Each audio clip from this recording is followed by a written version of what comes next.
ಮಾಧ್ಯಮದ ಸ್ನೇಹಿತರಿಗೆ ನನ್ನ ನಮಸ್ಕಾರಗಳನ್ನು ತಿಳಿಸ್ತೀನಿ. ವಿಶೇಷವಾಗಿ ನಮ್ಮ ಎಲ್ಲ ಮುಖಂಡರುಗಳು, ನಮ್ಮ ಪಕ್ಷದ ಹಿರಿಯ ಮುಖಂಡರುಗಳು, ನಮ್ಮ ಯುವ ಮುಖಂಡರುಗಳು ಎಲ್ಲರೂ ಆಗಮಿಸಿದ್ದಾರೆ. ಭಾಳ ಬೇಸರದಿಂದ ಇವತ್ತು ಈ ಒಂದು ಪತ್ರಿಕಾಗೋಷ್ಠಿಯನ್ನು ಮಾಡುವಂಥ ಒಂದು ಸಂದರ್ಭ ಕನಕಪುರದಲ್ಲಿ ಬರ್ತದೆ ಅಂತ ನಾವು ಅಂದ್ಕೊಂಡಿರಲಿಲ್ಲ. ಯಾಕೆ ಅಂದರೆ DK ಶಿವಕುಮಾರ್ ಅವರ ಒಂದು ಆಗಮನದ ನಂತರ ಈ ಕನಕಪುರದಲ್ಲಿ ಏನೇನು ಬದಲಾವಣೆಗಳಾಗಿದೆ, ಏನೇನು ಸಾಕ್ಷಿ ಗುಡ್ಡೆಗಳು ಮಾತಿತ್ತಂದ್ರೆ ನಮ್ಮ DK ಶಿವಕುಮಾರ್ ಸಾಹೇಬ್ರು ಹೇಳ್ತಾ ಇರ್ತಾರೆ ಸಾಕ್ಷಿ ಗುಡ್ಡೆ ಅಂತ. ಆ ಥರ ಸಾಕ್ಷಿ ಗುಡ್ಡೆಗಳನ್ನ ಬೇಕಾದ ಒಂದು ಎರಡು ಅಂತಲ್ಲ, ನಿಮ್ಗೆ ಕನಕಪುರದಲ್ಲಿ ಒಂದು ಪಾರ್ಕ್ ಇರಲಿಲ್ಲ. ನಿಮ್ಗೆ ಗೊತ್ತಿರ್ಬೋದು, ಇಲ್ಲಿ ನಮ್ಮ ಮುನ್ಸಿಪಲ್ ಆಫೀಸ್ ಎದುರುಗಡೆ ಒಂದೇ ಒಂದು ಜಾನ್ ಕೆನಡಿ ಪಾರ್ಕ್ ಅಂತ ಇತ್ತು. ಅದನ್ನ ಬಿಟ್ರೆ ಇವತ್ತು ಒಂದು ಪಾರ್ಕ್ ಇರಲಿಲ್ಲ. ರಸ್ತೆಗಳು ಹದಗೆಟ್ಟಿದ್ದು, ಗುರುಪೇಟೆನಲ್ಲಿ ಜನಗಳು ಬೇಕಾದಷ್ಟು ಜನ ಅಲ್ಲಿ ವಾಸ ಮಾಡ್ತಾ ಇದ್ದ ಸಂದರ್ಭದಲ್ಲಿ ಮನೆಗಳಿಗೆ ನೀರು ತುಂಬ್ಕೊಬಿಟ್ಟಿತ್ತು. ಅದನ್ನೆಲ್ಲನೂ ರೆಡಿ ಮಾಡಿ ಇವತ್ತು ಅವ್ರಿಗೆ ಮನೆಗಳು ಕೊಟ್ರು. ಇವತ್ತು ಒಂದು ಎರಡು ಅಂತಲ್ಲ, ಸರ್ವಾಂಗೀಣ ಅಭಿವೃದ್ಧಿ. ನಾವು ಬರೇ ಒಂದನ್ನ ವಿಚಾರವಾಗಿ ಹೇಳಿದ್ರೆ ಕುಮಾರ್ ಅವರ ಸಾಧನೆಯ ಒಂದು ಬೈಲಿಗಲ್ಲನ್ನು ಲೆಕ್ಕ ಹಾಕಿದ್ರೆ ದಿನಪೂರ್ತಿ ಅಲ್ಲ ವರ್ಷ ಪೂರ್ತಿ ಮಾತಾಡಿದ್ರು ನಮಗೆ ಮಾತನಾಡ್ಲಿಕ್ಕಿಲ್ಲ. ಅವ್ರಿಗೊಂದು ಸಾಕ್ಷಿ ಏನು ಅಂತಂದ್ರೆ ಪ್ರತಿ ಒಂದು ಕ್ಷಣದಲ್ಲೂ, ಒಂದೊಂದು ಹೆಜ್ಜೆನಲ್ಲೂ, ಒಂದೊಂದು ಕ್ಷಣದಲ್ಲೂ DK ಶಿವಕುಮಾರ್ ಮಾಡಿರ್ತಕ್ಕಂಥ ಒಂದು ಸಾಧನೆಗಳು ಈ ಕನಕಪುರದ ಸಾಕ್ಷಿಯಾಗಿ ನಿಂತಿದೆ. ಜೊತೆಗೆ ಇವತ್ತು DK ಶಿವಕುಮಾರ್ ಅವರ ಒಂದು ಆಡಳಿತದ ವೈಖರಿ ಯಾವ ರೀತಿ ಇದೆ ಅಂತ ಅಂದ್ರೆ, ನಾವು ಪ್ರತಿ ವರ್ಷ ಪ್ರತಿ ಒಂದು ಬೇಸಿಗೆ ಸಂದರ್ಭ ಬಂದ್ರೆ ನಾವು ಈ ಕರೆಂಟಿನ ಪ್ರಾಬ್ಲಮ್ನ ನೀವೆಲ್ಲ ಅನುಭವಿಸಿದೀವಿ. ಬಹಳಷ್ಟು ಇದ್ರ ಬಗ್ಗೆ ಹೋರಾಟಗಳು ಮಾಡಿದೀವಿ. ಇವತ್ತೇನಾದ್ರೂ ಕರ್ನಾಟಕ ರಾಜ್ಯದಲ್ಲಿ ಒಂದು ವಿದ್ಯುತ್ತಿನ ಸಮಸ್ಯೆ ಇವತ್ತಿಲ್ಲ ಅಂತ ಅಂದ್ರೆ ಆಗಿರ್ತಕ್ಕಂಥ DK ಶಿವಕುಮಾರ್ ಅವರು ವಿದ್ಯುತ್ ಮಂತ್ರಿ ಆಗಿದ್ದಂತ ಮಾಡಿದಂತ ಸಂದರ್ಭದಲ್ಲಿ ಮಾಡಿದಂತ ಪಾವಗಡ ಏನು ಸೋಲಾರ್ ಸಿಸ್ಟಮ್ನ ಒಂದು ಸಿಸ್ಟಮ್ ತಂದ್ರು. ಎಲ್ಲ ಅಲ್ಲಲ್ಲೇ ಒಂದು ಕಿಲೋವ್ಯಾಟು, 2 ಕಿಲೋವ್ಯಾಟು, 5 ಕಿಲೋವ್ಯಾಟು, 10 ಕಿಲೋವ್ಯಾಟು ಮನೆಗಳ ಮೇಲೆ ಸೋಲಾರ್ ಇದನ್ನೆಲ್ಲ ಮಾಡಿದ್ರು. ಅದರ ಒಂದು ಪ್ರತಿಬಿಂಬವಾಗಿ ಇವತ್ತು ಕರೆಂಟಿನ ಒಂದು ಪ್ರಾಬ್ಲಮ್ ಇಲ್ಲ. HVDS ನಮ್ಮ ರಾಮನಗರ ಜಿಲ್ಲೆಗೆ ಸಂಬಂಧಪಟ್ಟಂತೆ ನಿರಂತರ ಜ್ಯೋತಿ ಏನ್ ಮಾಡಿದ್ರು, ಇದರ ಆಧಾರದ ಮೇಲೆ ಇವತ್ತು ಇಡೀ ಒಂದು ರಾಜ್ಯದಲ್ಲಿ ಒಂದು ವಿದ್ಯುತ್ ಸಮಸ್ಯೆಯನ್ನ ನೀಗಿಸಿ ಇವತ್ತು ಮಾಡಿದ್ದಾರೆ. ಇಂಥ ಒಂದು ಸಾಕ್ಷಿ ಗುಡ್ಡೆಯನ್ನ ಮಾಡ್ತಕ್ಕಂಥ ಅನೇಕ ಸಂದರ್ಭಗಳು ನಮ್ಮ ಯಾವ ಸ್ನೇಹಿತರು ಇವತ್ತು ಅವರ ಒಂದು ಪಕ್ಷದ ಪರವಾಗಿ ನಿಂತ್ಕೊಂಡು ಅವರ ಒಂದು ಪರವಾಗಿ ಅವರನ್ನ ಏನು ಮಾಡಿಲ್ಲ, ಅವರ ಸಾಧನೆಗಳೇನು, ಅವರವನ್ನ ಟೀಕೆ ಮಾಡುವಂತ ಒಂದು ಮನೋಭಾವಕ್ಕೆ ಹೋಗ್ತಾ ಇದ್ದಾರೆ. ಇದು ರಾಜಕೀಯವಾಗಿ ಮಾಡ್ತಾ ಇದ್ದಾರೆ.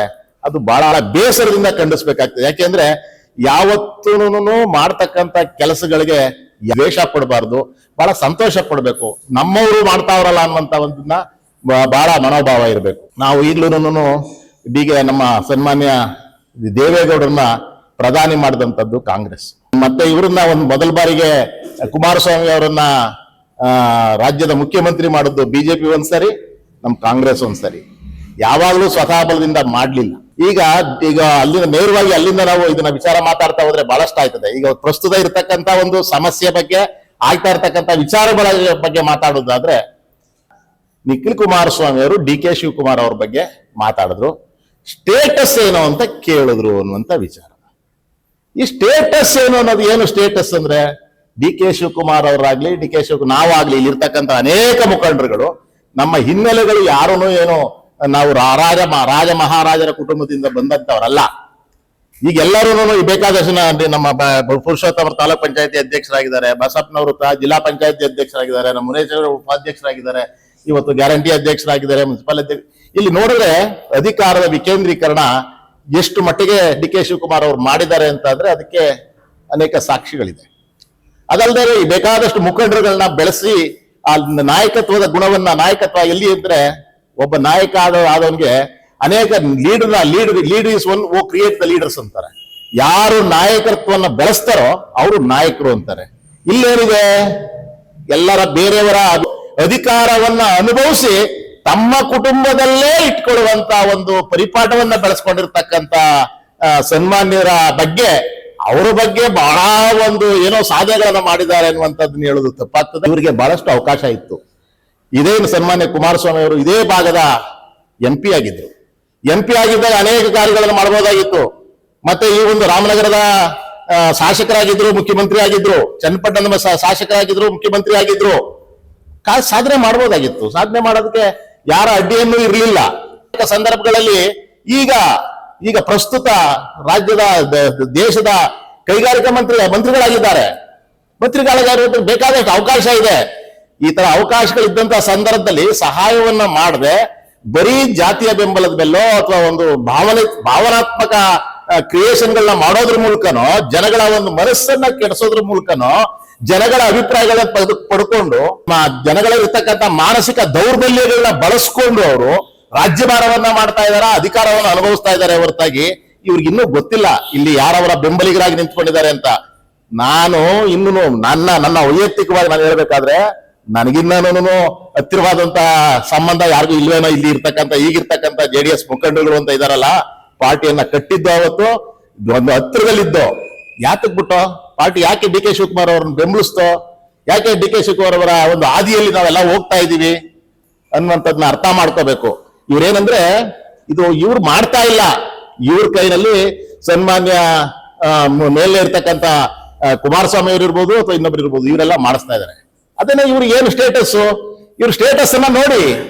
ಇವತ್ತು ಹಾಸನದಲ್ಲಿ ಏನಾಗಿದೆ, ಪ್ರಜ್ವಲ್ ರೇವಣ್ಣಂದು ಏನಾಯ್ತು, ಇವ್ರದ್ದು ರೇವಣ್ಣವರ ಕುಟುಂಬದ ಇತರೆ ಎಲ್ಲ ಸಮಸ್ಯೆಗಳು ಏನಾಯ್ತು, ಎಷ್ಟು ಜನ ಹೆಣ್ಣು ಮಕ್ಕಳ ಅವಮಾನಗಳಾಯ್ತು, ಎಷ್ಟು ಜನ ಆತ್ಮಹತ್ಯೆಗಳು ಮಾಡ್ಕೊಂಡ್ರು, ಎಲ್ಲಾದ್ರೂ ಅವ್ರಿಗೆ ಏನಾದ್ರು ಒಂದು ಸಾತ್ವನ ಹೇಳಿದಾರ, ಎಲ್ಲಾದ್ರೂ ಒಂದು ಇದು ಮಾಡಿದಾರ?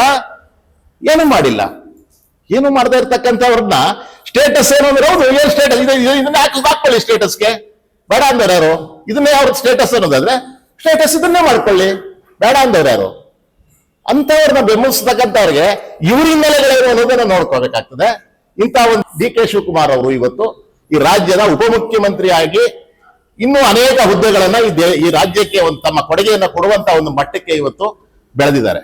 ಇವತ್ತು ರಾಜ್ಯ ಅಲ್ಲ, ದೇಶದಲ್ಲಿ ಏನಾದರೂ ಒಂದು ಸಮಸ್ಯೆ, ಕಾಂಗ್ರೆಸ್ ಸಮಸ್ಯೆ ಬಂದಾಗ ಅಥವಾ ಸೈದ್ಧಾಂತಿಕವಾದ ದೇಶದ ಭದ್ರತೆಗೆ ಬಂದಂತ ಸಂದರ್ಭದಲ್ಲಿ DK ಶಿವಕುಮಾರ್ ಅವರನ್ನ ಟ್ರಬಲ್ ಶೂಟರ್ ಅಂತ ಕರೀತಾರೆ. ಯಾಕೆ ಕರೀತಾರೆ?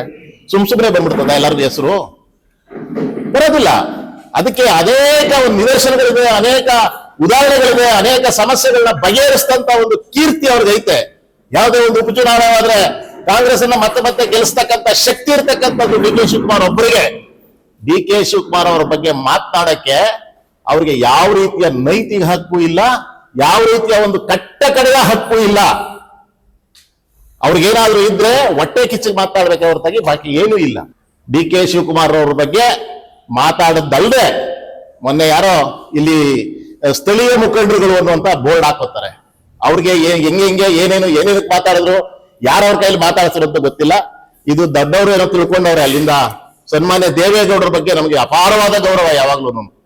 ಅವರು ಸಹ ನಮ್ಮ 92-94 ವರ್ಷದಲ್ಲಿ ಇದ್ದಾಗ್ಲೂ ಅವ್ರ ಬಗ್ಗೆ, ಯಾಕೆಂದ್ರೆ ನಮ್ಮ ರಾಜ್ಯದವರು ಒಬ್ಬ ನಮ್ಮ ಪ್ರಧಾನಮಂತ್ರಿ ಆದ್ರು ಅನ್ನುವಂಥದ್ದು ನಮಗೆ ಇವತ್ತು ಆ ಭಾವನೆ ಇದೆ. ಆ ಭಾವನೆ ಇದ್ದಾಕ್ಷಣಕ್ಕೆ ಅದನ್ನೇ ಅಸ್ತ್ರಾಗಿ ಅವ್ರದ ವೀಕ್ನೆಸ್ ಏನು ಅಂತ ಅಂದ್ರೆ ಅವ್ರದ ಇರ್ತಕ್ಕಂಥ ಎಲ್ಲ ಹಂಗೆ ದೇವೇಗೌಡರು ಮಾಡಿದಂತ ಅನೇಕ ಒಳ್ಳೆ ಕೆಲಸಗಳು ಅವ್ರ ಕುಟುಂಬವನ್ನು ಬೆಳೆಸೋ ದಿಕ್ಕಿನಲ್ಲಿ ಹೋಗಿ ಅವರ ಎಲ್ಲ ಒಂದು ಅವರ ದೇವೇಗೌಡರ ಆದ್ಮೇಲೆ ಕುಮಾರಸ್ವಾಮಿ ಆದ್ಮೇಲೆ ನಿಖಿಲ್ಸು ಮೈನಸ್ ದೇವೇಗೌಡರ ಕುಟುಂಬ, ನಿಖಿಲ್ ಕುಮಾರಸ್ವಾಮಿ ಏನು ಸ್ಟೇಟಸ್ಸು? ಪ್ರಧಾನಮಂತ್ರಿಗಳ ಮೊಮ್ಮಗ ಅನ್ನೋದನ್ನ ಬಿಟ್ರೆ ನಿಮ್ಗೆ ಏನೈತೆ? ಇವತ್ತು DK ಶಿವಕುಮಾರ್ ಅವರು ನಮ್ಮನ್ನೆಲ್ಲ ಯಾವ ರೀತಿ ಬೆಳೆಸಾರೆ ಅಂತ ಅಂದ್ರೆ, DK ಶಿವಕುಮಾರ್ ಅವರ ಹೆಸರ ಪ್ರಭಾವದಿಂದ ನಮ್ಗೆ ಸಂಬಂಧ ಅಲ್ಲ, ನಮ್ಮ ಅಣ್ಣ ಅಲ್ಲ, ನಮ್ಮ ತಮ್ಮ ಅಲ್ಲ, ಅಥವಾ ನಮ್ಮ ಭಾವ ಅಲ್ಲ, ಈ ತರದ ಅನೇಕರು ಎಲ್ಲ ವರ್ಗದ ಜನ, ದಲಿತರು ಇರ್ಬೋದು ಅಥವಾ ಹಿಂದುಳಿದ ವರ್ಗದವರು ಇರ್ಬೋದು, ಅಲ್ಪಸಂಖ್ಯಾತರು ಇರ್ಬೋದು, ಎಲ್ಲ ವರ್ಗದ ಮುಖಂಡರುಗಳನ್ನು ಇವತ್ತು ಕನಕ್ಪುರದ ಒಬ್ಬ ಮುಖಂಡರುಗಳು ಇಡೀ ರಾಜ್ಯದಲ್ಲಿ ಹೋಗಿ ಒಂದು ಚುನಾವಣೆ ಮಾಡುವಂತದ್ದಿರ್ಲಿ ಅಥವಾ ಯಾವ್ದಾರ ಒಂದು ವ್ಯವಸ್ಥೆ ಬಂದಂತ ಸಂದರ್ಭದಲ್ಲಿ ವ್ಯವಸ್ಥೆಗೆ ಪೂರಕವಾಗಿ ಒಂದು ಹೋರಾಟಗಳಲ್ಲಿ ಭಾಗಿಯಾಗ್ತಕ್ಕಂಥದ್ದನ್ನ, ಆ ಹೋರಾಟದ ಇಡೀ ವ್ಯವಸ್ಥೆಯನ್ನ ತಮ್ಮ ಕೈನಲ್ಲಿ ತೆಗೆದುಕೊಂಡು ಮಾಡ್ತಕ್ಕಂಥ ಶಕ್ತಿಯನ್ನ ಪ್ರತಿಯೊಬ್ಬ ಕಾರ್ಯಕರ್ತನಿಗೆ ಕೊಟ್ಟವ್ರೆ. ಇದು DK ಶಿವಕುಮಾರ್ ಅವರ ಸ್ಟೇಟಸ್. ಇದನ್ನ ಖಂಡಿಸ್ತಾ ಇರ್ತಕ್ಕಂಥವ್ರಿಗೆ, ಇದನ್ನ ತುಚ್ಛವಾಗಿ ಮಾತಾಡ್ತಾ ಇರ್ತಕ್ಕಂಥವ್ರಿಗೆ ನಾವು ಉತ್ತರ ಕೊಡೋದಿಲ್ಲ. ನಮ್ಮ ಕಾರ್ಯಕರ್ತರು, ನಮ್ಮ ಮುಖಂಡರು, ನಮ್ಮ ಮುಖಂಡರುಗಳಿದಾರಲ್ಲ, ಸಾಮಾನ್ಯ ಕಾರ್ಯಕರ್ತರು ಆ ಮುಖಂಡರು ಅಂತ ಕರ್ಸ್ಕೊಳಕ್ಕೂ ನಮ್ಮ ಕೈಯಲ್ಲಿ, ಅವ್ರನ್ನ ಮುಖಂಡರು ಅಂತ ಕರೆಯೋದಕ್ಕೂ ಈ ರೀತಿ ಎಲ್ಲ ಮಾತಾಡಿದ್ಮೇಲೆ ಅವ್ರನ್ನ ಮುಖಂಡರು ಅಂತ ಕರೆಯೋದಕ್ಕೂ ನಮ್ಗೆ ಮನಸ್ಸು ಬರ್ತಾ ಇಲ್ಲ. ಹಾಗಾಗಿ ಆ ವಿಚಾರವಾಗಿ ನಮ್ಮ ಕಾರ್ಯಕರ್ತರುಗಳು ಅವ್ರ ಬಗ್ಗೆ ಮಾತನಾಡ್ತಾರೆ. ಅದಕ್ಕೆ ಮೊದಲು ನಮ್ಮ ಕೆಲವು ಮುಖಂಡರುಗಳು ಇನ್ನು ಕೆಲವು ವಿಚಾರಗಳನ್ನ ನಿಮ್ಗೆ ತಿಳಿಸ್ಕೊಡ್ತಾರೆ. ನಮಸ್ಕಾರ.